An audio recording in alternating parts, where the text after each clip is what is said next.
Samantala, tiniyak ng Department of Social Welfare and Development Region 2 ang agarang tulong sa mga kababayan natin sa rehiyon na posibleng maapektuhan ng Bagyong Inday. Si Dayan Monica Tukay sa sentro ng balita.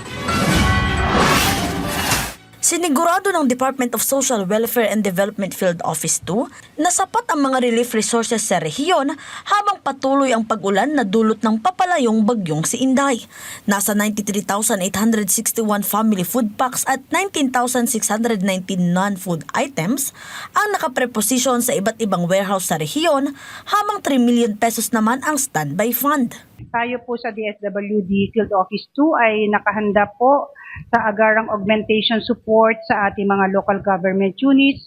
Pagsakaling pong tumama si Bagyong Inday po sa ating lugar, dahil po ang DSWD ay meron na pong preposition goods sa mga iba't ibang local government units dito sa field office, sa lahat ng probinsya, as well as meron din po tayong mga available food and non-food items sa ating 6 satellite warehouses in the region. Naka-blue alert status na rin ang iba't ibang regional at municipal DRRM sa Cagayan Valley matapos na maisailalim sa Tropical Cyclone Wind Signal number 1 ang ibang probinsya habang Signal number 2 naman ang Batanes dahil sa Bagyong Inday.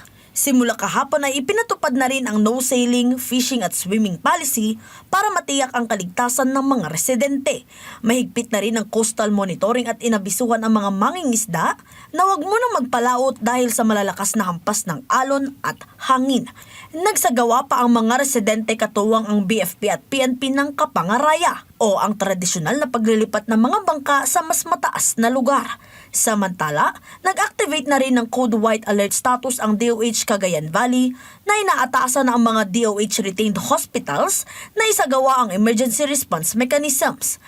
Kabilang narito ang standby emergency teams at preposition ng 2 million pesos na halaga para sa health emergency commodities. Dayan Monica Tukay para sa Bayan.